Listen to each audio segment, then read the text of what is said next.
கண்ணகி கோட்டத்திற்கு அந்த கோவிலுக்கு போகக்கூடிய சூழல்லாம் இருக்கிறது.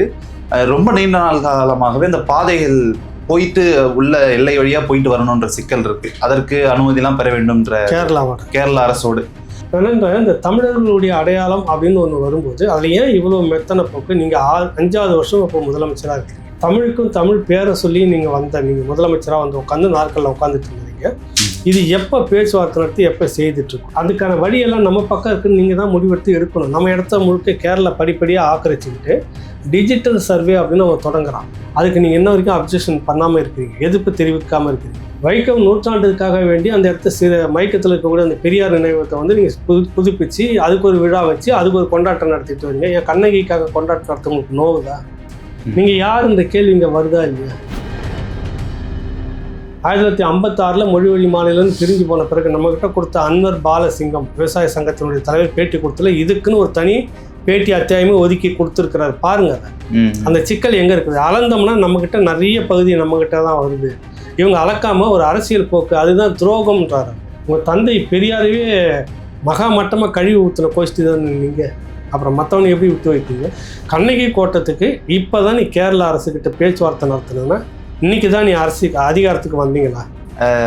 எதிர்கட்சி தலைவர் என்று கூட பார்க்காமல் அந்த ஒரு மாண்புக்காவது மரியாதை இல்லாமல் ஐயா RS பாரதி அவர்கள் நாய் என்ற வார்த்தையை எடப்பாடி பழனிசாமி அவர்கள் மீது பேசுறாரு. இந்த உதயநிதியை விட வயதில் எத்தனை பேர் மூத்தவங்க இருக்காங்க, அவயமான பேசினா ஒத்துக்குவாங்களா?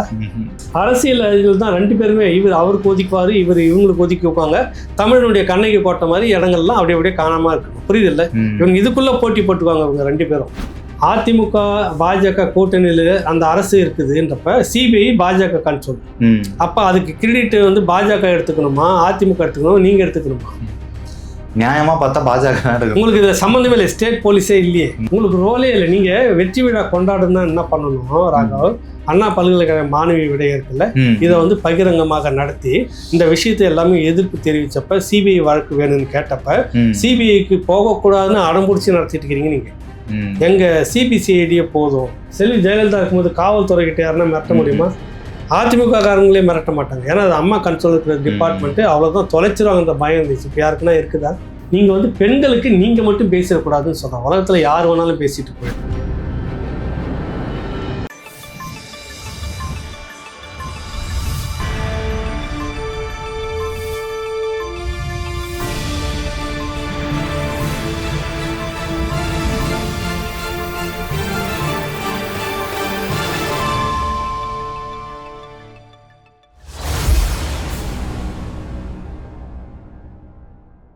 ராவணா பார்வையாளர்கள், தமிழ் உறவுகள் மற்றும் ராவணா நலம் விரும்பிகளுக்கு வணக்கம். நான் ராகவேந்திரன் பன்னீர்செல்வம். அரசியல் அதெல்லாம் சாதாரணமாப்பா நிகழ்ச்சிக்கு உங்களை அன்புடன் வரவேற்கிறேன். வணக்கம் ஐயா. வணக்கம் தம்பி. சித்ரா பௌர்ணமி முன்னிட்டு நிறைய பக்தர்கள்லாம் கண்ணகி கோட்டத்திற்கு அந்த கோவிலுக்கு போகக்கூடிய சூழல்லாம் இருக்கிறது. ரொம்ப நீண்ட நாள் காலமாகவே இந்த பாதைகள் போயிட்டு உள்ள எல்லை வழியா போயிட்டு வரணுன்ற சிக்கல் இருக்கு. அதற்கு அனுமதியெல்லாம் பெற வேண்டும்ன்ற கேரளா அரசோடு அதன் சம்பந்தமாக அமைச்சர் சேகரபாபு அவர்கள் கூட அந்த அரசிடம் பேசி அதற்கான தீர்வுகளை நம்ம செய்யறதுக்கான வேலைகள் பண்ணிட்டு இருக்கோம், முயற்சி செஞ்சுட்டு இருக்கோம் அப்படின்னு சொல்லியிருக்கிறாரு. அது பற்றிய முழு விவரம் இல்லை. அமைச்சர் சேகர்பாபு நேற்று தான் வந்து மேலேருந்து குதிச்சு இங்கே வந்தாரா அப்படின்றது தான் நம்ம கேள்வி. இப்போ கண்ணகி கோட்டத்துக்கு ஒரு சித்ரா பௌர்ணமி போகும் மக்கள், அதுவும் குறிப்பாக அந்த சிறப்பு நிகழ்ச்சிக்கு எல்லாருமே லட்சக்கணக்கில் மக்கள் அங்கே போக ஆகிடுது. அது வந்து ஒரு சாதாரண ஒரு கோயில் அல்ல, அது ஒரு இலக்கியம். இந்த இலக்கியத்தின் மேலே இருக்கிற அந்த கோயில் வந்து சரியாக தவறாக கற்பனையா அப்படின்றதெல்லாம் பேசி அதுக்கு அப்பாற்பட்டது நடந்த ஒரு வரலாறு தான் அப்படின்றதுக்கு நிறுவனமாக இருக்கிற ஒரே ஒரு இடம் அந்த இடம் தான். அது எந்த நூற்றாண்டு என்ன ஏதுன்றது எல்லாமே ஆவணங்கள் எல்லாம் வந்து கருணாநிதி காலத்திலே வந்து அது மெய்ப்பிக்கப்பட்டு அவரும் அதை வந்து எடுத்து அதுக்குன்னு அவர் வந்து பூம்புகாரில் அந்த கல்லணை கோட்டத்தில் இருந்த ஒரு சிலை இருக்குது இல்லை, அந்த சிலையை கொண்டு வந்து அந்த ஆய்வாளர் இவர்கிட்ட கொடுக்க அது எங்கன்னு இன்ன வரைக்கும் தெரியலன்னு ஒரு விவாதம் போயிட்டு இருக்குது. இந்த தமிழர்களுடைய அடையாளம் அப்படின்னு ஒன்று வரும்போது அதுல ஏன் இவ்வளோ மெத்தனை போக்கு? நீங்கள் 5வது வருஷம் இப்போ முதலமைச்சராக இருக்கிறீங்க. தமிழுக்கும் தமிழ் பேரை சொல்லி நீங்கள் முதலமைச்சராக வந்து உட்காந்து நாட்களில் உட்காந்துட்டு இருந்தீங்க. இது எப்போ பேச்சுவார்த்தை நடத்தி எப்போ செய்துட்டு இருக்கணும்? கர்நாடகா, கேரளா, தமிழ்நாடு, கேரளா எல்லை பிரிப்பிலேயே வந்துட்டு 860 கிட்ட மேலே, 700க்கு மேலே அந்த கிலோமீட்டர் தூரத்தை இன்னும் முடிவு பண்ணாமல் இருக்குது எல்லைகள். அதில் இந்த பிரச்சனையெல்லாம் வருது. நீங்கள் அதை முடிவு பண்ணி எல்லை எங்கே இருக்குதுன்னு அளந்து அதுக்கான வழியெல்லாம் நம்ம பக்கம் இருக்குன்னு நீங்கள் தான் முடிவெடுத்து எடுக்கணும். நம்ம இடத்த முழுக்க கேரளா படிப்படியாக ஆக்கிரமிச்சுக்கிட்டு டிஜிட்டல் சர்வே அப்படின்னு அவன் தொடங்குறான். அதுக்கு நீங்கள் இன்ன வரைக்கும் அப்ஜெக்ஷன் பண்ணாமல் இருக்கிறீங்க, எதிர்ப்பு தெரிவிக்காமல் இருக்கிறீங்க. அதுக்குன்னு உடனே முறையிட்டு நேராக போயிட்டு மத்திய அரசு மேற்பார்வையில் நீங்கள் கரெக்டாக டிஜிட்டல் சர்வே எடுத்துகிட்டு எங்கே வருதுன்னு பார்த்தீங்கன்னா அந்த இடம்லாம் நம்ம இடத்துல தான் வருது பாதையே. நீங்கள் அதை இன்ன வரைக்கும் செய்யறதுக்கு துப்பு இல்லாமல் உட்காந்துக்கிட்டு இங்கேருந்து கேரளாவுடைய முதலமைச்சர் கூட போய் உங்கள் கட்சி நலனுக்காக வேண்டி உங்களுக்கு வேணும்னா கூட இப்போ உட்காந்து பேச்சுவார்த்தை நடத்திட்டு வரீங்க. வைக்கம் நூற்றாண்டுக்காக வேண்டி அந்த இடத்த மயக்கத்தில் இருக்கக்கூடிய அந்த பெரியார் நினைவகத்தை வந்து நீங்கள் புதுப்பிச்சு அதுக்கு ஒரு விழா வச்சு அதுக்கு ஒரு கொண்டாட்டம் நடத்திட்டு வரீங்க. என் கண்ணகிக்காக கொண்டாட்டம் நடத்த உங்களுக்கு நோவுதா? நீங்கள் யார் இந்த கேள்வி இங்கே வருதா இல்லையா? கண்ணகி கோட்டத்துக்கு உங்களுக்கு பணம் இல்லை, புதுப்பிக்க பணம் இல்லை, வழி அமைக்க பணம் இல்லை. ஆனால் செத்துப்போன கருணாநிதிக்கு உடனே நீங்கள் ஆட்சிக்கு வந்த உடனே 100 கோடி ஒதுக்கி சமாதி சுடுகாடு கட்டுறதுக்கு மட்டும் பணம் எங்கேருந்து வருது? என் பார்வையில், தமிழர்களுடைய பார்வையில் கண்ணகி கோட்டத்தை விட கருணாநிதிக்கு நீங்கள் கட்ட கோட்டம் ஒன்றும் பெரிய விஷயம் இல்லைன்னு நான் சொல்ல வரேன். அவர் இங்கே முதலமைச்சராக இருந்தார், செய்தார் ஒரு பக்கம், மறுபக்கம் தான் குடும்பத்துக்கு மட்டும் பல லட்சம் கோடிகள் சொத்துக்களை சேர்த்துட்டாரு. இல்லைன்னு சொல்லுங்க. இல்லை, இது ஒரு எல்லையில் இருக்கிறது. எல்லையில் இருக்குது இல்லைன்றது பிரச்சனை இல்லை தம்பி. நீ முதல்ல டிஜிட்டல் சர்வே நீங்கள் எல்லாம் முயற்சி எடுத்து நடத்தி, கோயில் நம்ம பக்கம் இருக்குது, ஒரு பகுதி மட்டும் அந்த எல்லைக்குள்ளே போய் வருதுன்னு அவன் சொல்கிறான். முதல்ல அந்த எல்லையை அளந்து எடுத்துரு, இங்கே இருக்குதா அங்கே இருக்குதான்னு முடிவு பண்ணு. நீ ஏன் அவங்ககிட்ட பேச்சுவார்த்தை நடத்த? எப்போ பேச்சுவார்த்தை நடத்த போகிறேன்னு? எத்தனை நூற்றாண்டாக அங்கே இருக்கிறீங்க? அந்த கோயில் எப்போ கண்டுபிடிக்கப்பட்டது? அது எப்போதுலேருந்து அந்த மக்கள் போக வர ஆரம்பித்தாங்க? அது தமிழினத்தினுடைய அடையாளன்றதில் உங்களுக்கு ஏன் இவ்வளோ கண்டுகொள்ளாத தானே என்ன இருக்குது? வந்த ஆட்சிக்கு வந்த உடனே செத்தது எப்போ? அவர் உங்ககிட்ட பணம் இல்லையா, காசு இல்லையா? ஒரு 100 கோடி 200 கோடி ஒதுக்கி நீங்கள் சமாதி கட்டி முடிச்சிருக்கலாம்ல. அதிகாரத்துக்கு வந்த உடனே மக்கள் வரி பணத்தில் 100 கோடியை ஒதுக்கி அதுக்கு கட்டுறீங்களா சுடுகாட்டுக்கு? இல்லை, இது அபாண்டமான குற்றச்சாட்டாக பறக்கப்படுது. ஐயா அமைச்சர் சேகர்பாபு அவர்கள் கோவில் நிலங்களை எல்லாம் மீட்டு கொண்டு இருக்கிறார். பல ஆயிரம் ஏக்கர் நிலங்களை மீட்டிருக்கிறாரு. அப்படி இருக்கும்போது இந்த ஒரு சின்ன இடத்தை மீட்பதில் அவருக்கு என்ன தயக்கம் வந்துருக்கும்? அதுதான் கேரளாவோட அவங்க பேச்சுவார்த்தை நடத்துக்கு உங்களுக்கு என்ன தயக்கம்? தமிழர் நலன் எந்த விஷயத்திலும் வந்துடக்கூடாது. 700க்கு மேற்பட்ட கிலோமீட்டர் இன்னும் அளக்கப்படாதவே இருக்குது. 1956 மொழி வழி மாநிலம்னு பிரிஞ்சு போன பிறகு நம்மகிட்ட கொடுத்த அன்வர் பாலசிங்கம் விவசாய சங்கத்தினுடைய தலைவர் பேட்டி கொடுத்துல இதுக்குன்னு ஒரு தனி பேட்டி அத்தியாயமே ஒதுக்கி கொடுத்துருக்கிறாரு. பாருங்க அதை. அந்த சிக்கல் எங்கே இருக்குது? அளந்தோம்னா நம்மக்கிட்ட நிறைய பகுதி நம்மக்கிட்ட தான் வருது. இவங்க அளக்காம ஒரு அரசியல் போக்கு, அதுதான் துரோகம்ன்றார் அவர். ஏன் கேரளா அரசோட கேரளா கம்யூனிஸ்டோட பேசி நடத்துகிறப்ப உங்களுக்கு அங்கே பெரியாருக்கான நினைவு சின்னத்துக்கு விழாவுக்கு கிராண்டாக பண்ணுறதுக்கு அவங்க ஒத்துழைக்க மாட்டான். கரெக்டாக உங்கள் சுயநலத்துக்காக நீங்கள் எவ்வளோ விஷயத்தை விட்டு கொடுக்குறீங்க பாருங்கள். நீங்கள் நினச்சா போய் அவரை சந்திக்கிறீங்க, நினச்சா பேசுங்க. இதோட 3 நிகழ்ச்சிகளை அந்த முதலமைச்சரோடு கலந்து பேச்சுவார்த்தை நடத்துங்க. நீங்கள் அப்போவே அந்த கண்ணகி கோட்டத்துக்கான வழி பிரச்சனை பேசி முடிச்சிருக்கலாமே. இது கூட வேண்டியதில்லை. தமிழ்நாட்டில் இருக்கக்கூடிய பொறியாளர்கள் அமைப்பு அவர் அன்வர் பாலசிங் அவரோட சேர்ந்து பேச்சுவார்த்தை நடத்தி அரசுக்கு ஒரு கோரிக்கை வைக்கிறாங்க. நீங்கள் அந்த கேரளா வழியாக போகணும்லாம் அவசியம் இல்லை, தமிழ்நாட்டு வழியாகவே அதுக்கு போகலாம். அதுக்கான வழியை பிரமாதமாக அமைக்கிறதுக்கு நாங்கள் தயாராக இருக்கிறோம், நிதியை நீங்கள் ஒதுக்குங்க. நிதி இல்லையா எங்ககிட்ட ஒப்படைச்சிருங்க, நாங்கள் நன்கொடையை வாங்கி அதில் வர ஒரு பைசாவை கூட வெளிப்படைத்தன்மையோடு நாங்கள் கணக்கு எழுதி வைக்கிறோம். இங்கிருந்து தமிழ்நாட்டு எல்லைக்குள்ளாகவே போய் தமிழ்நாட்டு எல்லைக்குள்ளாகவே கண்ணகி கோயில் அடையிறதுக்கான வழியை காலங்காலத்துக்கு நிலையாக இருக்கிற மாதிரி இந்த 20% 40% கமிஷனில் கட்டுறதில்ல, நிரந்தரமாக தரமாக கட்டி நாங்கள் கொடுக்குறோம். சொன்னதுக்கு ஏன் காதில் வாங்காமல் இருக்கிறீங்க? உங்களுக்கு அந்த சமாதியில் காட்டக்கூடிய அக்கறை கருணாநிதி தலைவர் நான் ஏற்கிறேன், உங்களுக்கு வேண்டப்பட்டவர் நீங்கள் வச்சுருக்கீங்க, நான் மறுக்கலை. அதில் காட்டுற அந்த வேகத்தை இந்த கண்ணகி கோயிலில் காட்டுனா உங்களுக்கு குறைஞ்சி போகுது. ஒரே கேள்விதான், ஏதோ ஒரு உள்நோக்கம் இல்லை. தமிழனுடைய அடையாளம் எந்த விதத்திலையும் வந்துடக்கூடாது. தமிழன் பேரை சொல்லிக்கிட்டு நீங்கள் உட்காந்துட்டு இருக்கிறதால இதெல்லாம் பண்ணுறதுன்னு அவர் குற்றச்சாட்டு வைக்கிறேன். இல்லைன்னு நீங்கள் நிரூபிச்சுட்டு வாங்க, தமிழுக்கு நாங்கள் இதெல்லாம் செய்திருக்கிறோன்னு சொல்லிட்டு சொல்லுங்கள். நீங்கள் ஏன் உங்களுக்கு அவ்வளோ கசப்பு இருக்குது? உங்களுக்கு நான் மட்டும் உடனடியாக வந்து நாணயத்தை வெளியிடுறீங்க, சமாதியை கட்டுறீங்க, பெரிய அது ஒரு பூங்கா மாதிரி மாற்றுறீங்க, எங்களுக்கு ராஜ்நாத் சிங்கியை தான் வேணும்னு கூப்பிட்டுட்டு வரீங்க, வெங்கைய நாயுடு தான் வேணும் சாரை கூப்பிட்டுட்டு வரீங்க. இதுக்கு காட்டுற அந்த வேகம் ஓமந்தூரார் அரசு மாளிகை அந்த வளாகத்தில் ஓமந்தூரார் அரசு மருத்துவமனைக்கு எதிர்க்க அவ்வளோ பெரிய சிலை கருணாநிதிக்கு வெங்கைய நாயுடு கொண்டு வந்து கூட்டு திறந்து வைக்கிறீங்க. இதில் காட்டுற அந்த வேகம் கண்ணகி சிலைக்கான இதில் நீங்கள் காட்டியிருக்கணுமா வேணாமா? காட்டியிருக்கணும். சொல்லுங்க. தமிழ் வாழ்க, தமிழ்னு நீங்களாம் யாருன்ற கேள்வி வருதுல்ல, உனக்கு உள்ளுக்குள்ள இல்லை. ஏன்னா அவன் கேரளா அந்த மண்ணை சேர்ந்தவனாக இருக்கிறான், கர்நாடகாவில் அந்த மண்ணை சேர்ந்தவனாக இருக்கிறான், ஆந்திராவில் அந்த மண்ணை சேர்ந்தவனாக முதலமைச்சராக இருக்கிறான். என்னுடைய நலன் எந்த விதத்திலையும் நான் என் மக்களுக்காக விட்டு கொடுக்க மாட்டேன்னு சொல்லிட்டு இருக்கிறான் நேரடியாக. நீங்கள் தமிழ்ன்ற போர்வையில் உள்ளே உட்காந்துட்டு இவ்வளவும் பண்ணிட்டு இருக்கிறீங்கன்னு நான் சொல்ல வரேன். இல்லைன்னு நீங்கள் சொல்லுங்கள். இதெல்லாம் சொன்னோம்னா உங்களுக்குன்னு ஒரு கோஷ்டியை வச்சுக்கிட்டு அவதூற வாரி வீச வேண்டியது, அவதூறா பேச வேண்டியது, இந்த வேலையை தான் செய்துட்டு இருக்கிறீங்க. வேற என்ன செய்துட்டு இருக்கிறீங்க நீங்க? உங்க தந்தை பெரியாரவே மகா மட்டமா கழிவு ஊத்துன கோஷ்டி தானே நீங்க. அப்புறம் மற்றவனை எப்படி விட்டு வைப்பீங்க? கண்ணகி கோட்டத்துக்கு இப்பதான் நீ கேரள அரசுகிட்ட பேச்சுவார்த்தை நடத்தணும்னா இன்னைக்கு தான் நீ அதிகாரத்துக்கு வந்தீங்களா? 4 ஆண்டுகள்ல இப்பதான் ஞாபகம். 4 ஆண்டு கூட இல்லை தம்பி, இதுக்கு முன்னாடி எப்பெல்லாம் இருந்தீங்க? தமிழ் பெயரை சொல்லி தானே நீங்க வந்தீங்க. இந்திய எதிர்ப்பு போராட்டத்துக்கு தான் வந்தீங்க. இந்திய எதிர்ப்பு போராட்டத்துக்கு எதிராக நீங்க ஒரு இது கூட செய்யல. அண்ணாதுரை வெளிப்படையாக அறிவிச்சதை அன்னைக்கு மாசோ விக்டரையா பேசும்போது சொன்னார். அந்த காலத்துல ஒரு மாணவராக இளைஞராக இருந்தாங்க. என்ன நடந்ததுன்னு இதுக்கு முன்னாடி துரை மதிவாணன் அதே திமுகவில் இருந்தவர் தான், கருணாநிதி கூட ஒன்னா சிறையில் இருந்தவர் தான். நம்ம கூட கேட்டிருந்தோம் அவர்கிட்ட, இந்த பாம்புகள் பள்ளிகள் நடவிலேயே பாளையங்கோட்டை சரி அதெல்லாம் ஒன்றும் இல்லை, நல்லா கரிசோறு தின்னுட்டு இருந்த ஏகலைவன் வாக்குமூலம் கொடுத்துருக்கிறாரு. புரியுதில்ல? இது எல்லாம் வந்து இந்த இந்திய எதிர்ப்புன்ற ஒரு இதில் வந்து அதிகாரத்துக்கு உட்காந்த நீங்கள் அந்த இந்திய எதிர்ப்பில் இறந்தவங்களுடைய முகவரியெல்லாம் எடுத்து அவங்க புகைப்படத்தை எடுத்து இல்லைன்னா அதை வரைஞ்சி அதுக்கு பெரிய ஒரு கண்காட்சி ஒரு பெரிய மணிமண்டபத்தை திறந்து சென்னைக்குள்ளாக இந்தியாவிலேயே ஒரு இனத்துக்கு ஒரு மொழிக்காக உயிர் தியாகம் பண்ண மண் இந்த மண்ணுன்ற ஒரு அடையாளத்தை ஒன்றால் காட்ட முடியல. உங்களுக்கு சுடுகாடு மட்டும் நீங்கள் கட்டி மேலே பிரமாதமாக நீங்கள் கொண்டுட்டு போகிறதுக்கு ஊர் முழுக்க கலைஞர் நினைவாக இதில் காட்டுங்க. வேகனை இல்லைன்னு சொல்ல, உங்கள் காசுலேருந்து எடுத்து நீங்கள் காட்டிக்குங்க. அரசாங்க மக்களுடைய வரி பணத்துலன்றப்ப நீ இந்திய எதிர்ப்பு போராளிகள் நினைவகம் வச்சிருக்கணுமா இல்லையா? சொல்லு. கண்ணகி கோட்டத்தை இந்நேரம் நீங்கள் எப்படி கட்டி பிரமாதமா அதையே ஒன்று செப்பனிட்டு ஒன்று சுற்றி பழைய காலத்தில் எப்படி இருந்தது அது மாதிரி சுற்றி ஒரு பெரிய கட்டு, அங்கே வந்து ஒரு பெரிய இது கட்டு, போய் தங்கிட்டு போகிறவங்களுக்கு கட்டு. என்ன குறைஞ்சி போகுது? அது ஒரு சுற்றுலா தலமாகவும் இருக்கும், ஒரு ஆன்மீக தலமாகவும் இருக்கும். எங்கேயோ திருப்பதிக்கு போகிறோம் இங்கே வருவோம் இல்லை, நாளைக்கு மக்கள் குவியும் இல்லை, காசு வரும் இல்லை, அங்கே சம்பாதிக்கிட்டுன்னு பார்க்குறப்ப இங்கே நீங்கள் தமிழ்நாட்டுக்குள்ளே சம்பாதிக்கிறதுக்கு என்ன நீங்கள் வழியை செஞ்சுட்டு இருக்கிற? எதுக்கு உனக்கு இந்த அறநிலையத்துறை? சொல்லு. இவ்வளவு கேள்வி இருக்குது.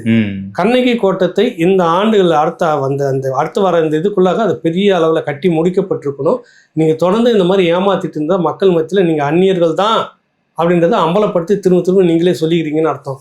சேகர் பாபு எடுத்தோடனே கேள்வி கேட்டீங்க. அவர் எதுக்கு எடுத்தாலும் ஒருத்தர் மிரட்டோடனே உன்னை தூக்கிடவா, உன்னை தூக்கிட்டாடா, தூக்குறேன் பாரு அப்படின்னு சொல்லக்கூடிய போன் வருதுன்னு பாக்குறியா, எங்கிருந்து போன் வருது பாக்குறியா, யார் தூக்குறோம் பாக்குறியா, ஏற்கனவே ஒருத்தனை தூக்கணும் எங்க இருக்கிறாருன்னு தெரியல. வந்துட்டாராமா. இன்னொருத்தரை வந்து இப்போ மிரட்டி அதே மாதிரி தான் ஒரு ஆன்மீக சம்மந்தமாக அது கோயில் விஷயமா நீங்கள் இப்படி பண்ணணும், தூக்கிட வேண்டாம் ஒன்று அப்படின்றாரு. இப்போ அவர் மந்திரியா பழைய நினப்பில் இருக்கிறாரு, ஒன்றும் மந்திரின்ற நினப்புக்கு வரல, ஃபார்ம் ஆகல போல இருக்கு. தூக்கிடவா அப்படின்னு கேட்டுக்கிறாரு. நீங்கள் வேற இந்த கேள்வி கேட்டு எனக்கு தூக்க வச்சிட போறீங்க. அடுத்ததுக்கு வாங்க. அடுத்ததாக எதிர்கட்சி தலைவர் என்று கூட பார்க்காமல் அந்த ஒரு மாண்புக்காவது மரியாதை இல்லாம ஐயா RS பாரதி அவர்கள் நாய் என்ற வார்த்தையை எடப்பாடி பழனிசாமி அவர்கள் மீது பேசுறாரு. இந்த இப்ப நம்ம பேசிட்டு இருந்தோம் இல்லையா, கலைஞர் அவர்களுக்கு கோட்டை நினைவு அஞ்சலி கட்டிட்டு இருக்காங்க, அந்த இடத்த இந்த 6 அடி இடம் தர முடியாதுன்னு சொல்லிட்டான் அந்த நாய் அப்படின்னு RS பாரதி அவர்கள் சொல்றாரு. நான் ஏன் அப்படி சொல்றேன் அப்படின்னா, நான் அவரோட அவன் கூட சொல்ல, அவனை விட வயதில் மூத்தவன், அவன் எம்ஜிஆரே பார்த்துருக்க மாட்டான், நான் எம்ஜிஆரோட உட்காந்து சாப்பிட்டவன், அதனால நான் சொல்லுவேன் அப்படின்றாரு. தெரியல இதுக்கு வந்து சரி. இப்ப கருணாநிதியை விட வயதில் மூத்தவங்க எத்தனை பேர் இருக்காங்க சொன்னா ஒத்துப்பாரா? உடனே குண்டாசல் ஒத்துக்கி உள்ள போட்டுரும். உதயநிதியை விட வயதில் எத்தனை பேர் மூத்தவங்க இருக்காங்க, அவன் இவனு பேசினா ஒத்துக்குவாங்களா? மேடையில் இந்த மாதிரி யாரையோ ஒருத்தர் இந்த மாதிரி பேசுறாங்கன்னு ஒத்துக்குவாங்க? நினைச்சு கூட பார்க்க முடியாது. அதாவது அநாகரிகத்தினுடைய மொத்த குத்தகையே இவர்கள் தான். அநாகரிக உரை, அநாகரிக பேச்சு, இதனுடைய மொத்த குத்தகைதாரர்கள், மொத்த இடமும் மொத்த குடோன்மை இவர்கள் தான். நீ 6 அடி உனக்கு கொடுக்கல, ஏன் கொடுக்கலன்றதுக்கு ஒரு காரணம் இருக்கு. உச்ச நீதிமன்றம் ஏற்கனவே இது மாதிரி பாமக சார்பால் ஒரு பொண்ணு நினைச்சவெல்லாம் வந்து பீச்சில் வந்து உங்களுக்கு மட்டும் வேணும்னு சும்மா சமாதியை கட்டிட்டு போகாதீங்கடா, அது ஒரு பொது இடம், அது இந்த மாதிரி கட்டக்கூடாது, அதுக்கு கடலோரன்ற இன்னொரு விஷயமும் இருக்குது, இத்தனை மீட்டருக்கு மத்தியில் நீங்கள் கட்டக்கூடாதுன்னு விதிமுறை இருக்குன்னு வச்சு போட்ட வழக்கு. இந்த வழக்கு இருக்கும்போது நீயும் கொடுக்க மாட்டா, அவங்களும் கொடுக்க மாட்டாங்க. நாளைக்கு அது ஒரு அரசியல் ஆகும். நீதிமன்றத்துக்கு போங்கன்னு அவங்க வழிகாட்டி விட்டு நீதிமன்றம் மூலமும் உங்களுக்கு கிடைக்கிறதுக்கு ஏற்பாடு பண்ணதே எடப்பாடி தான். ஆனா 6 அடி மண்ணு கொடுக்க மாட்டான்னு சொல்லிட்டான் நாய், அவன் இவனு பேசுறான். புரியுது இல்லை? இது எவ்வளவு அநாகரிகமான வார்த்தை. 1989 திமுக வந்த உடனே கருணாநிதி தான் என்னுடைய 40 ஆண்டு கால நண்பர் எம்ஜிஆர்னு சொல்லிட்டு எத்தனையோ கோடி 40 லட்சத்தை ஒதுக்குனதா சொல்லிட்டு ஏதோ அவரு விட்டு காசு வந்து எடுத்து ஒதுக்கி கொடுத்துட்டார. அரசாங்க காசு. அரசியல் தான் 2 பேருமே, இவர் அவருக்கு ஒதுக்குவாரு, இவங்களுக்கு ஒதுக்கி வைப்பாங்க. தமிழனுடைய கண்ணகி கோட்டை மாதிரி இடங்கள்லாம் அப்படியே காணாம இருக்கணும். புரியுது இல்லை? இவங்க இதுக்குள்ள போட்டி போட்டுக்குவாங்க இவங்க 2 பேரும். இவர் வந்து 40 லட்ச ரூபா ஒதுக்குனாரு. அப்ப அடுத்தது இந்த ஆட்சி வந்த உடனே அவங்கள கண்டுக்காம விட்டாங்க. அவர் கட்டிக்கிட்டாரு. அவரு வலுவான எதிர்ப்பு போராட்டத்தை நடத்துனீங்களா நீங்க? அதிமுக நடத்துனுச்சா? இல்லை. சொல்லுங்க. பாமக எண்ணத்துக்காக அது வந்து வித்ட்ரா பண்ணிச்சு. பல காரணங்கள் இருக்குது. அதுக்குள்ள அரசியல் காரணங்கள், லாபம் நட்டம் இதெல்லாம் இருக்குது. அவர்கள் வாபஸ் வாங்கினதால வேண்டி நீதிமன்றத்தில் இருந்த அந்த வழக்கை வித்ட்ரா பண்ணதில் வேண்டி நீதிமன்றம் ஒன்றே கொடுத்துட்டாங்க. அட்ஜஸ்ட் பண்ணிட்டு அது ஒரு கொடுத்துட்டாங்க. ஆனால் சட்டப்படி பார்த்தா கொடுத்துருக்க கூடாது. இதுதான் விஷயம். சரி, இத்தனை வருஷமா இந்த மண்ணில் இருந்துட்டாரு, அரசியல் பண்ணிட்டாருன்னு கொடுத்துட்டாங்க. இதில் நீ எண்ணத்துக்கு இந்த மனிதரை போட்டு இப்படி ஒரு அநாகரிகமாக வந்து அந்த நாய் 6 அடி மண்ணுக்கு ஸ்டாலின் தலையை தொங்க போட்டுக்கிட்டு வந்தார். உங்களுக்கு அசிங்கமா இல்லை இதெல்லாம் பேசுறதுக்கு? யார் வீட்டு பணத்தில் இதெல்லாம் கட்டிட்டு இருக்கிறேன்? நீங்கள் யார் வீட்டு காசை எடுத்து 40 லட்ச ரூபா கொடுத்தீங்க? இது அப்புறம் இந்த கவர்மெண்ட் எவ்வளோ செலவு பண்ணியிருக்கோம்? அதிமுக ஆட்சியில் 10 வருஷம் இருந்தப்ப அந்த அவங்களுடைய சிலைக்கு பராமரிப்புக்கு எவ்வளோ செலவு பண்ணியிருப்பாங்க? அண்ணாவுக்கு நீங்கள் உரிமை கொண்டாடுறீங்க, எம்ஜிஆருக்கு அவங்க 2 பேருமே கொண்டாடுறாங்க. ஆனால் அண்ணா சிலையும் சேர்த்து எங்கள் கட்சி தலைவர் தான் அவங்க செய்தாங்கல்ல, செய்தார்கள். அப்ப இது வந்து ஒரு பொதுவான ஒரு விஷயமா பார்க்கணும். இல்ல வயதுல 1000 தான் மூத்தவரா இருந்தாலும் தனிப்பட்ட அறையில பேசுறது வேற. இல்ல அதுதான் இப்ப ஒரு தொடங்கி வச்சுட்டாரு. இனிமே அதிமுக உதயநிதி அந்த பையன் என்னோட சின்னவன் தான் அவன் அப்படின்னு 4 பேர் மேடையில பேச போறாங்க. இதுக்கு திறவுகோலாக வாசல் திறந்து விட்டுக்கிறாரு RS பாரதி. என்னால எங்க திமுக கட்சி உதயநிதியும் ஸ்டாலின் திட்ட முடியல, நீங்க திட்டுங்கடான்ற மாதிரி. உண்மை அதுதான், விளையாட்டு உண்மை. அவரால் திட்ட முடியாது. உதயநிதி கூட அவர்களே இவர்களேன்னு சொல்லிட்டு காலை பிடிச்சிக்கிட்டு பேசுற பழக்கத்துக்கு வந்துட்டாங்க. உதயநிதியில இன்பநிதி கூட அண்ணா இவரை எம்ஜிஆர் கூட உட்காந்து சாப்பிட்டாரு. வந்து இன்பநிதியை பார்த்து என்னடா தம்பி நல்லா இருக்கான்னு கேட்ட சொல்ல, என்ன அவர்களே நன்றாக இருக்கிறீர்களா அவர்களே, ஐயா அவரு தெய்வ சாமின்ற மாதிரி பேசுவாங்க. அந்த நிலைக்கு வந்துட்டாங்க. அவர் திட்ட முடியல. நம்ம இப்படி தூவம் ஓட்டு திட்டி விட்டுட்டோம்னா இப்போ அதிமுக சும்மா இருப்பாங்களா? 4 மேடையில கருணாநிதியை விட ஸ்டாலினை விட கூட வயசுலாம் இருக்காங்க. அவங்க நடக்கிறான் அப்படின்னு பேசுற மாதிரி பேசணும் அப்படின்னு விரும்புறாரு இவரு. உதயநிதியை வந்துட்டு அவன் சின்ன பையன் எங்க இருந்தா அரசியலுக்கு, நான் கருணாநிதி கூட அரசியல் பண்ணுவேன், அவங்க அப்பா கூட அரசியல் பண்ணுவோம், அவங்க தாத்தா கூட அரசியல் பண்ணுவோம், சின்ன பையனும் ஒருத்தர் பேசணும் அப்படின்னு ஒரு விரும்புறாரு RS பாரதி. சமயத்துல எதிர்கட்சி தலைவர் அப்படின்றது முதலமைச்சருக்கு நிகரான பொறுப்புல தானே சார் இருக்காங்க. இது வந்து அரசாங்கமே நேரடியா முன் வந்து அவர் மீது வழக்கு போட்டு உள்ள அந்த மாதிரிலாம் பண்ண மாட்டோம். அவதூறு அவ்வளவு யோக்கியமெல்லாம் அதெல்லாம் பாருங்க. இதெல்லாம் அவதூறு அந்த அளவுக்கு எல்லாம் செய்ய மாட்டேன். நீதிமன்றம் வந்து பண்ணணும்.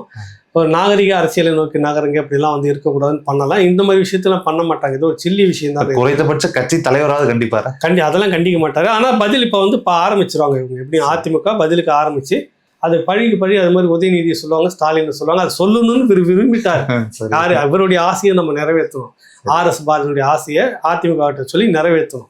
அதான் நடக்குங்க. இது ஒரு அநாகரிகத்தினுடைய உச்சம். அவங்க எல்லாருமே வந்துட்டு இவர்களுக்கு வேண்டப்பட்ட இவங்களுக்கு சால்ரா அடிச்சுட்டு இருந்தாங்கன்னா மானே தேனை இவர்களை போல இல்லை அவர்களை போல இல்லை பாராட்ட வேண்டியது. இன்டலெக்சுவல் கொண்டு நிறுத்துறது. இவங்க எதிர்த்து விமர்சனம் பண்ணாக்கா கொச்சைப்படுத்தி அநாகரிகமாக பேசுவது. அநாகரிகத்தினுடைய பிறப்பிடமாகத்தான் இன்னும் அவங்க இருக்கிறாங்க. திருந்தலன்னு நம்ம சொல்ல வரோம். பொள்ளாச்சி பாலியல் வழக்குல தீர்ப்பு வந்ததுக்கு பிறகு முதலமைச்சர் ஸ்டாலின் அவர்கள் நேற்று ஒரு புதிய உத்தரவை கொடுத்திருக்கிறார். நீதிமன்ற உத்தரவின்படி 85 லட்சம் இழப்பீடு வழங்க வேண்டும் சொல்லியிருந்தாங்க. கூடுதலாக ஒவ்வொருவருக்கும் தலா 25 லட்சம் தமிழ்நாடு அரசு கொடுக்கும் அப்படின்னு நேற்று ஒரு புதிய உத்தரவை இட்டிருக்கிறாரு. கூடுதலா வேற ஏதாவது அதுல தகவல் இருக்கிறதா நீங்க சொன்னீங்க? இல்ல ஒண்ணும் இல்லை. என்னன்னா இப்ப இதுல ஏன் அவ்வளவு எடுத்துட்டு 25 லட்சத்தை ஒதுக்குறாங்கன்னா இதை ஒரு கிரெடிட் அவர் எடுத்துக்கணும்னு பாக்குறாரு. அதுக்கு ஒரு நிகழ்ச்சி நடத்தணும், அதுக்கு ஒரு மேடை வைக்கணும். இப்படிலாம் பாதிக்கப்பட்டுட்டாங்கன்னு பெண்கள் வாக்குகளை வாங்கணும். தேர்தல் நெருங்கிடுச்சு இல்ல, புரியுதுல? அந்த சம்பந்தப்பட்ட அந்த பெண்ணினுக்காக அந்த வழக்குக்கு சம்பந்தப்பட்ட வழக்கறிஞர் நேரத்தையே ஒரு பேட்டி கொடுத்துட்டாரு. இதுல யாரும் கிரெடிட் கொண்டாடாதீங்க. இதுல வந்து முழுக்க அந்த பெண் வழக்கறிஞர் அந்த டீம் இவங்க எடுத்த முன்முயற்சி தான் இது. சிபிஐ வந்து எடுத்தது. அதுக்கு அடுத்தது வந்து அந்த 2 வழக்கு இருக்குது. ஒண்ணு அதை விரிவா பேட்டியில கொடுத்திருக்கிறாரு. ஒண்ணு வந்து இந்த பாலியல் வழக்கு புகார் கொடுத்ததுக்காக அந்த அண்ணனையும் அவங்களையும் போட்டு அடிச்சானுங்கல்ல, அந்த வழக்கு ஒண்ணு இருக்குது. அந்த வழக்குல தான் அவங்களுக்கு பெயில் கிடைச்சது, பாலியல் வழக்குல இல்ல. சரி, முழுக்க இவர்கள் முன் வந்து இவர்கள் வந்து போராடி இவர்கள் வழக்கு பதிவு செய்ய சொல்லிச்சு இவர்கள் நடத்திட்டு போனது. இது நீங்க யாரும் கிரெடிட் கொடுத்துக்காதீங்கன்னு வெளிப்படையாவே சொல்லிட்டாங்க. இந்த வழக்குல சம்பந்தப்பட்டவங்க சார்பாக நான் பேசுகிறேன் அப்படின்னு ஒருத்தர் பேசிட்டாரு. ஆனா நீங்க என்ன பண்றீங்க?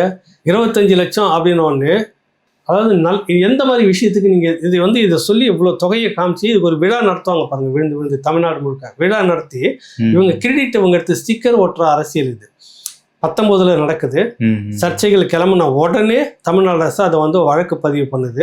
தடைகள் எல்லாமே அவங்களே நீக்கிட்டு அந்த ஒன்று சிபிசிஐடி அப்போவே அதை எடுத்துட்டு விசாரிக்கிறாங்க. 20 தான் அந்த வழக்கு சிபிஐக்கு மாறுது. அப்ப அந்த 1 வருடத்துக்குள்ளாக அவங்களால ஆதாரங்களை ஆவணங்களை அழிக்கணும்னா அழிச்சிருக்க முடியும். அது எதுவுமே செய்யல. அந்த தரப்புல மிரட்டப்படலை. தனிப்பட்ட முறையில் மிரட்டினாங்க. அதை வழக்கு போட்டதுமே அதிமுக. புரியுதுல்ல? கைது பண்ணி அப்பவே எல்லாரையும் கைது பண்ணியாச்சு. கைது பண்ணதும் அதிமுக.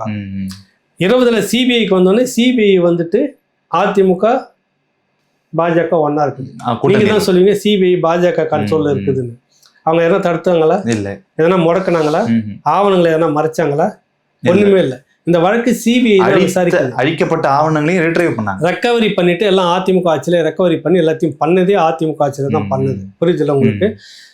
அதிமுக பாஜக கூட்டணியில அந்த அரசு இருக்குதுன்றப்ப சிபிஐ பாஜக கண்ட்ரோல். அப்ப அதுக்கு கிரெடிட் வந்து பாஜக எடுத்துக்கணுமா அதிமுக எடுத்துக்கணுமா நீங்க எடுத்துக்கணுமா? நியாயமா பார்த்தா பாஜக. உங்களுக்கு இது சம்பந்தமே இல்லை. ஸ்டேட் போலீஸே இல்லையே. சிபிஐக்கு வந்துட்டு பாஜக தான் ரைட்ஸ் எடுத்துக்கணும். எங்களுக்கு தான் வெற்றி என்னணும். பாஜக யாருக்கும் சொல்ல தெரியல. இல்ல பாஜக நேத்து சொன்னாங்க. எஸ்ஜி சூர்யா வந்து ஒரு விவாத நிகழ்ச்சியில பேசும்போது சொன்னாரு, அன்சங் ஹீரோ அப்படின்னு பரமகுரு அப்படின்ற ஒரு நபரை சொல்றாரு. அந்த தொகுதியின் தலைவரா. அவருடைய தூண்டுதலின் பேரில் தான் புகாரே கொடுக்கப்பட்டது. அவர் தான் எல்லாத்துக்கும் நீங்க உதவி செய்து எந்தெந்த இடத்துக்கு கோர்ட்டுக்கு போனோம், கம்ப்ளைண்ட் எப்படி கொடுக்கணும் எல்லாமே உதவி செய்து அவர் தான் கொடுத்ததே அப்படின்றதையும் சொல்றாரு. அது வெளியில யாருக்கும் தெரியல. இல்ல அதுதான் அவங்க தரப்புல வந்து நேற்று பேட்டி கொடுத்துட்டாங்க. தெரியலன்னு பேட்டி கொடுத்துட்டாங்க. நான் கேட்குற ஒரே ஒரு கேள்வி, சிபிஐ நீங்க தான் சொல்லிட்டு இருக்கிறீங்க பாஜகவுடைய கைக்கூலியாக வேலை செய்கிறது. அப்ப இந்த விஷயத்தை வெற்றிகரமா சிபிஐ நடத்தி முடிச்சதுக்கு கிரெடிட் சிபிஐக்கு போகணுமா, சிபிஐ கூட இருக்கிற அதிமுகவுக்கு போகணுமா, உங்களுக்கு வரணுமா? உங்களுக்கு இதுல சம்பந்தமே இல்லையே. ரோலே இல்லை. உங்களுக்கு ரோலே இல்லை. நீங்க வெற்றி விழா கொண்டாடுனா என்ன பண்ணணும் ராகவ்? அண்ணா பல்கலைக்கழக மாணவி விட இருக்குல்ல, இதை வந்து பகிரங்கமாக நடத்தி இந்த விஷயத்தை எல்லாமே எதிர்ப்பு தெரிவிச்சப்ப சிபிஐ வழக்கு வேணும்னு கேட்டப்ப சிபிஐக்கு போகக்கூடாதுன்னு அடம்பிடிச்சு நடத்திட்டு இருக்கிறீங்க நீங்க.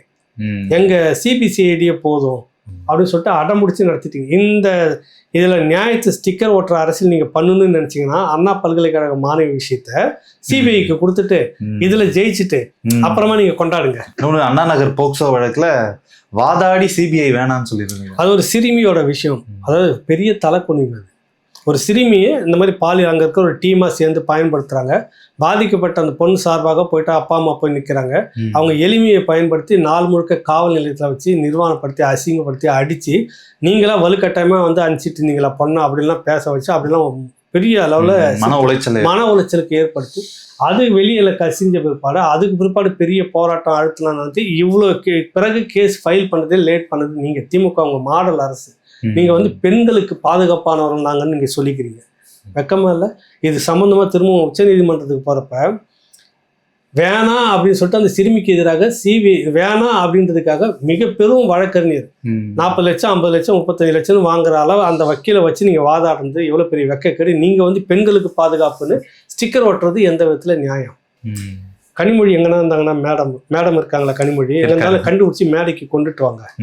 அண்ணா இது இங்கதான் வந்து 2 பெண் காவலர்கள் நடந்தது இல்ல, அக்காவுடைய கூட்டத்துல அத சிபிஐக்கு கொடுத்து அதுல வழக்கு நடத்தி நான் பெண்கள் பக்கம் நாங்கள் என்றும் இருக்கிறோம் வழக்கு வாபஸ் வாங்கிட்டாங்க. ஏன் வாங்கினாங்க?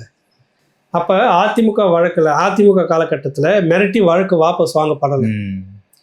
உங்க திமுக ஆட்சியில தான் இங்க மிரட்டி வாபஸ் வாங்கப்பட்டிருக்குது பெண் காவலர்களுக்கு.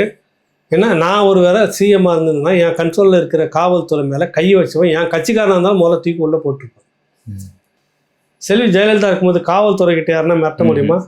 அதிமுக காரங்களே மிரட்ட மாட்டாங்க. ஏன்னா அது அம்மா கண்ட்ரோல் இருக்கிற டிபார்ட்மெண்ட், அவ்வளவுதான் தொலைச்சிருவாங்கன்ற பயம் இருந்துச்சு. இப்போ யாருக்குன்னா இருக்குதா?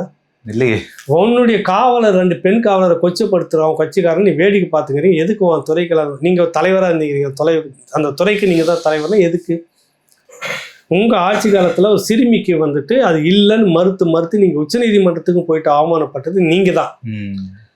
அப்புறம் இன்னொரு விஷயம், இங்கே 2 காவலர்கள், அப்புறம் இதுக்கு மத்தியில் இன்னொன்று கூட நடந்தது. இதெல்லாம் கனிமொழிகள் வந்து நீதிமன்றத்தில் கொடுத்து விசாரித்து சிபிஐக்கு கொடுத்து விசாரிச்சு ஜெயிச்சு வந்தோன்னா அப்போ ஸ்டிக்கர் ஒட்டிக்கணும், நாங்கள் தான் சொல்லுங்க. இல்ல எங்களுக்கு ரோல் எதுவும் இல்லைன்றதுனால தான் 25 லட்சம் கொடுக்குறாங்களா? அதுதான் அக்கறைன்னு அக்கறைன்னு இல்லை, அது கொடுத்து இவ்வளோ தொகைன்னு கொடுத்துட்டு இதுக்கு ஒரு விழா நடத்துவாங்க விரைவில் பாருங்க. நான் என்னன்றேன், அண்ணா பல்கலைக்கழக மாணவி விடயத்துக்கு நீங்க வந்து பெரிய பிரச்சனை கொந்தளிப்பு வந்தவர் படத்தை அதை கையில் எடுக்கிறீங்க. முதல் நாள் வரைக்கும் நீங்க கையில் எடுக்கல, பண்ணது நீங்க. பொள்ளாச்சியில விட கூடுதல் அங்கே நடந்தது. ஒரு கல்லூரிக்குள்ளாக கிட்டத்தட்ட ஒரு பெரிய 2 அடுக்கு 3 அடுக்கு பாதுகாப்பு வலயத்தில் வெளியே சிவிலியன் யாரும் உள்ளே போக முடியாத நேரத்தில் போகக்கூடாத சூழ்நிலையில் ஒருத்தர் சர்வசாதாரணமாக போயிட்டு வந்துட்டு இருக்கிறான். அவனுக்கு ஏதோ ஒரு பின்னணி இருந்திருக்குது. ஒரு சாதாரண ஒரு ஆள், அவன் வீட்டுக்கு ஒரு கட்சி ஒரு மந்திரி போறாரு, சைரன் போட்ட வண்டியில் வாசல் நிறுத்திட்டு மேலே போய் பிரியாணி சாப்பிட்டு வர்றாரு. ஒரு மேயர் துணை மேயர் கூட நிற்கிறாருன்னா என்ன பின்னணின்னு வருதா இல்லையா? என்ன சப்ளை பண்ணியிருப்பாங்க, இவ்வளவு ஊந்து ஓடி இருப்பாங்க, கேள்வி வருதா இல்லையா? அவனுக்கு ஈசிஆர்ல இருக்கக்கூடிய ஒரு கெஸ்ட் ஹவுஸ் மாதிரி ஒன்று வச்சுக்கிட்டு இருக்கிறான். லீஸுக்கு எடுத்துதான் கட்டணம்தான் ஒரு பக்கம் போயிட்டு இருக்கு. அதில் ஷூட்டிங்லாம் நடந்துட்டு இருக்குது. அந்த இடத்துல அடிக்கடி போகிறான்னு சொல்லிட்டு இப்படியான பின்னணியில் விசாரிச்சாங்கன்னா பொள்ளாச்சியை விட 100 மடங்கு விடையே இதில் இருக்கும். நீங்கள் அப்படியே மூடி மறைச்சிட்டு அதிலிருந்து அப்படியே நேராக கொண்டு வந்துட்டு ஆம்ஸ்டாங் கொலை வழக்கை பெருசாக்குனீங்க, கள்ளக்குறிச்சி சாராயத்தை விஷயத்தை அது ஆக்கிற மாதிரி இங்கே கொண்டு வந்தீங்க. ஒன்றுலேருந்து ஒன்று மாற்றி இன்னைக்கு இங்கே வந்து நிற்கிறீங்க. அந்த விஷயத்தை அப்படியே கிடப்பில் போட்டீங்க. இந்த வழக்கு சிபிஐ விசாரணை வேணும் போராடினப்ப ஓகே சிகாமணிகள் நீங்கள் என்ன பண்ணிருக்கீங்க, இந்த வழக்கு சிபிஐ கொடுத்துருக்கணும் இல்லை, ஏன் மறுக்கிறீங்க? பெண்களுக்கான நீதி கிடைச்சிடக்கூடாதுன்றதுக்காக வேண்டி தானே. அண்ணா இந்த 2 பெண் காவலர்களுக்கு நீதி கிடைக்கல, மிரட்டி வழக்கு வாபஸ் வாங்க வச்சுட்டீங்க. அப்புறம் திருச்சி நேருக்கும் சிவாவுக்கும் சண்டை வந்தது, 2 கோஷ்டியும் அடிச்சுக்கிட்டாங்க. அதில் ஒரு கோஷ்டி போய் காவல் நிலையத்தில் தஞ்சம் புகுந்தப்ப காவல் நிலையத்துக்குள்ள நோய் அடிக்கிறப்ப இல்லைங்க இப்படிலாம் அத்துமீறக்கூடாதுன்னு ஒரு பெண் காவலர் தடுத்து இருக்கிறப்ப அவங்க கையும் உடஞ்சிட்டு அவங்களுக்கு அடி. அவங்க வழக்கை கொடுக்க வேணாம்னு சொல்லிட்டு பண்ண வச்சது யாரு? நீங்கள் வந்து பெண்களுக்கு நீங்கள் மட்டும் பேசிடக்கூடாதுன்னு சொல்கிறோம். உலகத்தில் யார் வேணாலும் பேசிட்டு போயிடலாம். பெண்களுக்கு நாங்கள் தான் எங்கள் ஆட்சியில் தான் நீதி கிடைச்சதுன்னு சொல்லாதீங்க. நேருக்கும் சிவாவுக்கும் நடந்ததில் ஒரு பெண் காவலர் பாதிக்கப்பட்டதில் நீதி மறுக்கப்பட்டது. ஏதோ ஒரு விதத்தில் பேசி வழக்கு வாபஸ் வாங்க வச்சுட்டீங்க. 2 பெண் காவலர்கள் இந்த மக்களுக்காக தான் நாங்கள் அப்படின்னு சொல்லிட்டு வந்திருக்கிற அந்த காவலர்களுக்கு நேர்ந்தது நீங்கள் கையில் எடுத்து முறைப்படி விசாரித்து தண்டனை வாங்கி உள்ளே கொடுத்துருக்கணும். உங்கள் நிர்வாகின்றதுக்காக அதை வாபஸ் வாங்க வச்சிங்க. இன்னொரு சிறுமி பாதிக்கப்பட்டதுக்கு உச்சநீதிமன்றத்துக்கும் போயிட்டு அது இல்லை நாங்கள் தான் விசாரிக்கணும்னு சொல்லிட்டு நிற்கிறீங்க. எவ்வளோ அவமானம் உங்களுக்கு! இவ்வளோ சாட்சி உங்கள் பக்கம் இருக்குது. அதிமுக ஆட்சியில் நடந்தது, அவர்களே வழக்கு போட்டாங்க, அவர்களே அதை வந்து கைது பண்ணி உள்ளே வச்சுட்டாங்க. அப்போவே முடிஞ்சு போச்சு. 1 வருஷத்தில் ஆவணங்கள்லாம் ரெக்கவரி பண்ணி எடுக்கிறாங்க, இவ்வளவும் பண்ணுறாங்க. பிறகு சிபிஐக்கு மாறுது. உங்கள் ரோலே இல்லையா அதில்? இப்போ காசு கொடுக்குறது மட்டும் நீங்களா இருக்கும். இப்போ இந்த பொள்ளாச்சி விவகாரம் அதிமுகவுக்கு எப்போ அப்போ நெகட்டிவாக இருந்தது, மைனஸாக இருந்தது, இப்போ பாசிட்டிவாக மாறிடுச்சு. இல்லை, அதான் சொல்ல வரேன், உங்களுக்கு இதில் ரோலே இல்லை. திமுகவுக்கு நீங்கள் சொல்லிக்கிறதுக்கு ரோலே இல்லை. எப்படி பார்த்தாலும் முதல் கட்டம் 1 வருஷத்துக்குள்ளார எல்லாம் முடிஞ்சது.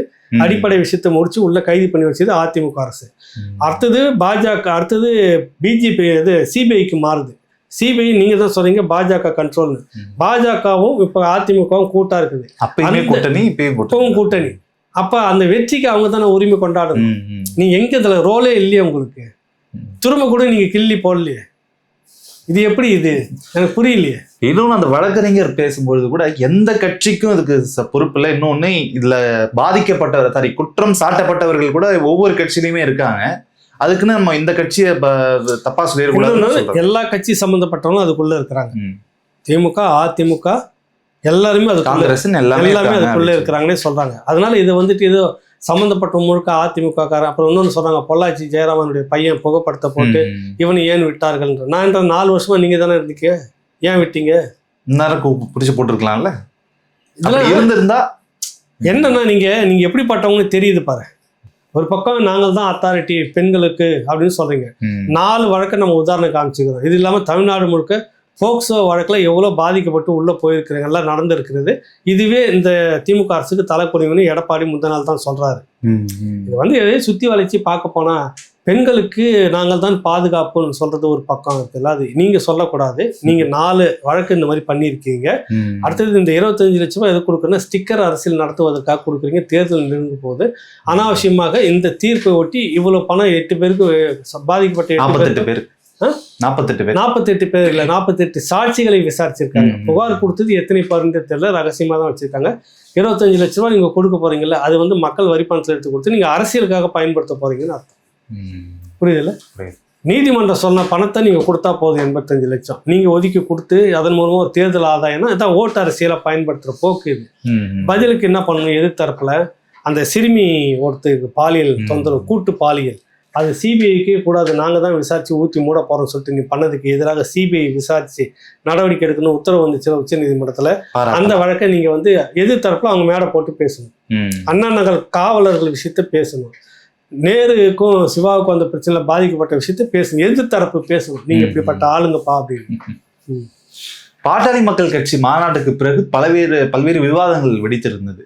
அதுல அதற்கு முன்னாகவே நம்ம பேசியிருந்தோம், பெரியவர் வந்து இந்த கூட்டணிக்கு போகணும்னு விருப்பப்படுறாரு, சின்னவர் இங்க போகணும்னு விருப்பப்படுறாரு அப்படின்னு. அதனாலதான் இவங்க 2 பேருக்குள்ள ஒரு வாக்குவாத சண்டை நடந்துட்டு இருக்கிறதாக கூட நம்ம போற போக்குல நிகழ்ச்சியிலே பேசியிருந்தோம். இன்னைக்கு மீண்டும் எனக்கு ஒரு சந்தேகம் ஏற்படுது. பெரியவர் வந்து திமுக கூட்டணிக்கு போகணும்னு விருப்பப்படுறாரா இல்ல பாஜக கூட்டணிக்கு போக விருப்பப்படுறாரான்ற குழப்பம் ஏற்படுது. எனக்கு எதுவும் தெரியாது, நான் எதுக்கும் சொல்லி மாட்டிக்கணுன்ற ஒரு எண்ணம் இருக்கு. ஒரே ஒரு விஷயத்த மட்டும் சொல்றேன். இந்த சித்திரை மாநாடு நடந்ததுல வந்து அந்த சமூகத்துக்கான அந்த இனத்தவர் எல்லாம் ஒன்றா சேர்ந்து நடத்துகிற நிகழ்ச்சி. காலையில் முதலமைச்சரை பார்த்து ஜி.கே. மணி மனு கொடுக்குறதா தகவல். அன்னைக்கு மாலையிலே அதுக்கு கிளியர் ஆயிடுது. மனு கொடுத்த மாலையிலே நிகழ்ச்சி நடத்த போறதுக்காக வேண்டி அவர் என்னைக்கு மனு கொடுத்தாரு காலை, அந்த இடம் வந்து HRNC இந்து அறநிலையத்துறைக்கு சொந்தமான இடம், ஒரு பெரும் பகுதி. அது அந்த இடமும் சேர்ந்துதான் அந்த நிகழ்ச்சிக்கு வருது. அது இருந்தா நல்லா இருக்குன்னு கேட்கறப்ப தடையே இல்லாம மாலையில போய் நேரம் இந்து அறநிலையத்துறை அதுக்கான தொகையை கட்டி கிளியரன்ஸ் ஆகுது. எப்படி நடக்குது? சரி, மிக மூத்த தலைவர் நம்மளோட கூட்டணி எல்லாம் இருந்தவர்ன்ற ஒரு நட்பு ரீதியில கூட கொடுத்துருக்கு இல்லையா? அது மூத்த தலைவர் நம்ம கூட என்ன நட்பு, உங்களை தான் வந்து விமர்சனம் பண்ணிட்டே இருக்கிறாரு.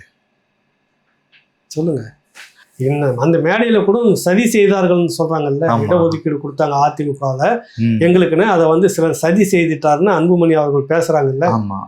ஆமா, பேசினார்ல. சிலர் சூட்சமம் போற போக்குல அப்படியே ஒரு வார்த்தை போட்டாங்க, சூட்சமம் செஞ்சு அதை தடுத்தது நீங்க தான். கரெக்டா? திமுகன்னு சொல்லல. அதான் சொல்லல, ஏன் சொல்லல? 2 சொல்லிட்டேன் உங்களுக்கு, முடிவை மக்கள்கிட்டே குழப்பமா இருக்கு. அதான் தம்பி, இப்ப யார் திமுக கூட கூட்டணி விருப்பப்படுற? 2 பேருமே தான் நான் சொல்ல வரேன். அதெல்லாம் ஒன்றும் கிடையாது, 2 பேரும் வந்துருவாங்க. அன்னைக்கு தேதிக்கு அந்த மாதிரி பேசப்பட்டது, 2 பேரும் வந்துருவாங்களான்னு எனக்கு தெரியல. இந்த 2 சம்பவம் சொல்லியிருக்கிறேன். எனக்கு திமுக கூட போறாங்களா இல்லையான்னு அவங்க தான் முடிவு எடுக்கணும். ஆனால் சுமூகமான உறவு இருக்கிறது அப்படின்னு சொல்றேன். இந்த பக்கம் வந்துட்டு பிறகு திருமாவளவனை அங்கே அழைக்கிறதுக்குன்னு பேசுறாங்க. 2 பேரும் இருந்தாலும் பரவாயில்ல, அட்ஜஸ்ட் பண்ணிக்கலாம். என்னத்துக்கு? நீங்கள் பொது எதிரி தானே பார்க்கணும், ஒரு பொது எதிரி தானே நீங்கள் பார்க்கணும். சாதாரணமாக நீங்கள் எதை பார்த்து எத்தனை நாளைக்கு இப்படியே இருக்க போறீங்க அப்படின்னு பேசி ஒரு சமாதான உடன்படிக்கை ஆயிட்டாரு. 2ம் ஒரே இல்லை நடக்க போகுதுன்னு சொல்ல. நேற்று கூட அண்ணன் திருமா ஒரு மேடையில பேசும்பொழுது அத்துமீறணும் அப்படின்றாரு. அத்துமீறத்துக்கு சிலர் அர்த்தம் தெரியாம கலாய்க்கிறாங்க. அத்துமீறுனா அப்படியே தடாவடியா சண்டைக்கு போறது கிடையாது, அடிமைத்தனத்துல இருந்து அத்துமீறி வெளியே போகணுன்றதான் நான் சொல்றதுக்கான அர்த்தம்னு நேற்று சொல்றாருன்னா, நீங்க சொல்றது இதை வைத்து பார்க்கும்பொழுது ஒருவேளை அந்த திமுக அந்த அறிவாலய சுவர்ல இருந்து விடுதலையாகி வெளியே போறதா அத்துமீறதா கூட இருக்கலாம், எனக்கு தெரியல. சரி, இடையில 2-3 வார்த்தை விட்டுருக்கிறாரு. அந்த வார்த்தைகள்லாம் பார்க்குறப்ப ஏதோ சம்திங் ராங். நான் சுருக்கமாக சொல்லிடுறேன். பாமக பாஜக இருக்கக்கூடிய கூட்டணியில் நாங்கள் இருக்க மாட்டோம், திரும்ப சொன்னாரு. அதை சொல்லி தான் அந்த கட்டமைப்பை வளர்த்துக்கிட்டே வராரு. ஒருவேளை 2 பேரும் இருந்துக்கலாம், ஒன்னா பரவாயில்ல அப்படின்னு, நல்லது, நம்ம அதை தான் விரும்புகிறோம். ஆனால் யாரோட கூட்டணின்றது தான் இருக்குது. அதிமுகவுடைய பாஜகவுடைய இன்னைக்கு இருக்கிற சூழ்நிலையில நீங்க திமுக கூட போய் யார் சேர்ந்தாலும் திருமாவளவனுக்கு அதான் சொல்லிட்டு இருக்கிறோம், நீங்க இதோட முடிஞ்சு உங்க கதை அப்படின்னு சொல்லிட்டு இருக்கிறோம். இந்த நேரத்துல பாமக அங்க போய் சேருதுனாக்கா அது தன்னைத்தானே தலையில் நெருப்பு வச்சுக்கிறது தான் நமக்கு ஒரு விமர்சனமா படுது. ஒண்ணு, அந்த முடிவு அவங்க எடுப்பாங்களா எடுக்க மாட்டாங்கன்னு தெரியல. ஆனா ஒரு சுமூகமான உறவு 2 நடந்து இருக்கிறது, கிளியர் பண்ணிட்டு இருக்கிறாங்க. அப்படின்றது காரணம் என்னன்றது ஒண்ணு இருக்குது. கூட்டி கழிச்சு பாத்தீங்கன்னா பாமக உள்ள போறதுக்கான வாய்ப்பு இருந்துச்சுன்னா திருமாவளவன் வெளியே வர்றதுக்கான வாய்ப்பு அதிகமா இருக்கு, அதிகபட்சம் இருக்கு. என்ன நடக்கும் அப்படின்னு அப்ப சொல்லி வைக்கிறேன். ஒரு போற போக்குல காங்கிரஸும் அங்கிருந்து வெளியேறும். காங்கிரஸும் அதிருப்தியில் இருக்குது. சரி, புரியுதில்ல? காங்கிரஸ், விசிகா, தமிழக வெற்றி கழகம் இதெல்லாம் சேர்ந்து ஒரு அணியா நிற்கும். மக்கள் நல கூட்டணி பார்ட் 2. ஆமா, பார்ட் 2ன்ற மாதிரி ஒண்ணு நிற்கும். இது கொஞ்சம் வலுவா இருக்கு இந்த முறை. சரி, பாஜக அதிமுகன்றது தனியா நிற்கும். திமுக கூட்டணி வழக்கம் போல நிற்கும். 2 வெளியில வந்துச்சு, அதுல இருந்து அது பலகீனமா என்னன்றது நீங்களே பாத்துக்கங்க. இருந்தாலும் நடந்தா நான் சொல்ல வரேன். சரி, ஆக 4 முனை போட்டி வரக்கூடிய 26 இருக்கிறதுக்கு வாய்ப்பு இருக்குதுன்னு ஒரு கணக்கு சொல்லுது. என்னன்றதை பார்ப்போம். இல்ல சின்னவர் மருத்துவர் ஐயா பேசும்போது அன்னைக்கு மேடையில பேசும்போது 2-3 விஷயங்களை சொன்னாரு. திமுக இன்றைக்கு ஜெயித்து வந்திருக்கிறதுனா அதுக்கு இத்தனை வன்னியர் எம்எல்ஏக்கள் இருக்கிறாங்க, வன்னியர் மக்கள் ஓட்டு போட்டு எல்லாம் பண்ணாங்கன்னு சொல்லிட்டே வர்றதை பார்க்கும் பொழுது நம்ம இல்லைன்னா திமுக இல்லை அப்படின்னு சொல்ல வர்றாரு போல. அப்ப திமுகவுடன் நாம இணைந்து போறதா நல்லதுன்னு சொல்ல வர்றாருன்றது மறைமுகமா சொல்லியிருப்பாருன்னு டவுட் வருது. தெரியல, அதான் 2 காரணம் சொல்லிட்டேன். சரி, மனு கொடுக்குற அன்னைக்கே கிளியர் ஆகுது ஹெச்ஆர்என்சியில், இப்படிலாம் நடக்காது. இதை வச்சு நீங்கள் புரிஞ்சுக்கங்க சுமூகமாக போகிறாங்களா இல்லையான்றது எனக்கு தெரியாது. வரட்டும், கத்திரிக்காய் ஊற்றி கடத்ததுக்கு வரப்போ பார்த்துக்கலாம். சரி. புதுக்கோட்டை மாவட்டம் வடகாடுல நடந்த அந்த சாதிய கலவரம் அது தொடர்பாக ஒரு பொதுநல வழக்கு மதுரை கிளை நீதிமன்றத்தில் தொடுக்கப்பட்டது. அது சம்பந்தமாக புதுக்கோட்டை மாவட்ட ஆட்சியர், எஸ்பி, டிஐஜி உள்ளிட்டோர்லாம் நேரில் ஆஜராகணும் அப்படின்னு இன்றைக்கு சொல்லியிருந்தாங்க. ஆஜராயிட்டாங்க. அதில் என்ன விஷயம்னாக்கா, வடகாடு விஷயத்தில் ஒரு பொதுநலன் வழக்கு போடுறாரு ஒருத்தர். என்னன்னா, இந்த இதில் வந்துட்டு நீதிமன்ற உத்தரவின் பேரில் அங்கே நடந்துகிட்டு இருக்கிறப்ப அத்துமீறி உள்ள நுழைஞ்சு இந்த மாதிரி பண்ணியிருக்கிறாங்க. 100க்கு மேற்பட்டவர்கள் உள்ள அத்துமீறி போனதுக்கான காரணம் இருக்கிறது. இது எல்லாமே கருத்தில் கொள்ளாத 13 பேர் மீது மட்டும் வழக்கு போட்டிருக்காங்க. அடுத்தது வன்கொடுமை தடுப்பு சட்டத்தின் பேர்ல வழக்கு பதிவு பண்ணல. இது ஏற்கனவே கண்காணிப்புக்குள்ள இந்த ஒரு சர்ச்சைக்குள்ள ஏற்கனவே நீதிமன்றத்தில் இந்த விவகாரம் இருக்கிறதால இதுல மாவட்ட காவல் நிர்வாகம் மெத்தனமாக நடந்து கொண்டது. ஏன் எஸ்பி இது வரைக்கும் அவங்க போய் நேரடியாக விசாரணை நடத்தல, கலெக்டர் ஏன் போய் நேரடியான விசாரணை நடத்தல? புதுக்கோட்டை மாவட்டத்துல இப்படியான வன்கொடுமைகள் நிறைய நடந்துட்டு இருக்கிற ஒரு அது முக்கியத்துவம் கொடுத்து எதுவுமே பண்ணாம இருந்த நோக்கம் என்ன அப்படின்றப்ப நீதிபதிகள் என்ன சொல்றாங்க, தனி மனுவா கொடுங்க அப்படின்றா தனி மனுவா ஏத்துக்கிட்டு இப்ப விசாரிச்சிருக்கிறாங்க.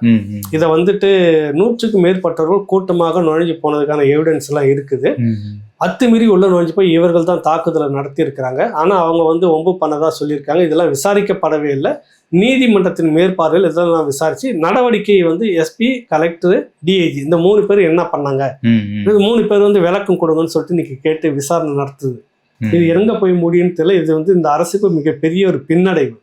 ஒடுக்கப்பட்ட மக்களுக்கு இந்த அரசு எப்போதும் ஒரு துரோகம் தான் செய்துட்டு இருக்கு. நம்ம அடிக்கடி சொல்லிட்டு இருக்கிறோம்ல. அன்னை சத்தியவாணி முத்து கருணாநிதி உயிரோட இருந்த போது இந்த கருணாநிதி இந்த திமுகவும் எந்த காலகட்டத்திலும் இந்த மக்களுக்கு எதுவுமே எதிராக தான் இருக்குன்னு சொல்ல வராங்க. தமிழ் சமூகத்துக்கு எதிராக இருக்குன்னே சொல்லியிருக்கிறாங்க. அப்போ அது மாதிரி இந்த மக்களுக்கு, ஆதிக்குடி தமிழ் மக்களுக்கு எதிராக இருக்குது. இப்போ எக்ஸ்போஸ் ஆகுது. இப்போவும் திருமாவளவன்கள் வீழ்ச்சி கொள்ளலாம், சேரிக்கு எதிராக இருக்கும்னு அது சொன்னது நம்ம திருமாவளவன். கருணாநிதியின் சாம்பல் கூட சேரிக்கு எதிராகத்தான் இருக்கும். இப்ப கேட்டு பாரு, அது இல்லைன்னு கூட்டணி விட்டு வெளியே வந்தாருன்னா திருப்பி அது வரும். அதை விட கட்டு வரியம் பாம்பு, கண்ணாடி வரியம் பாம்பு, புது வரியான இன்னொரு பாம்பு கொண்டு வந்து பேசுவாரு. அது எதிர்க்கு வந்துட்டாருன்னா சொல்லுவாரு. அது என்ன நடக்குதுன்னு இதை பார்ப்போம். அவசரப்பட்டு இதுல பேசக்கூடாது. சரி, என்ன நடக்கிறது, காவல்துறை விசாரணை நடத்துறாங்க, கலெக்டர் என்ன கொடுக்குறாங்க பதில், தீர்ப்பு என்ன வருதுன்னு பொறுத்திருந்து பார்ப்போம். அப்படி மேற்கொண்டு நம்ம பேசுவோம். பார்க்கலாம்யா. மீண்டும் நாளை சந்திக்கலாம். நன்றி, வணக்கம்.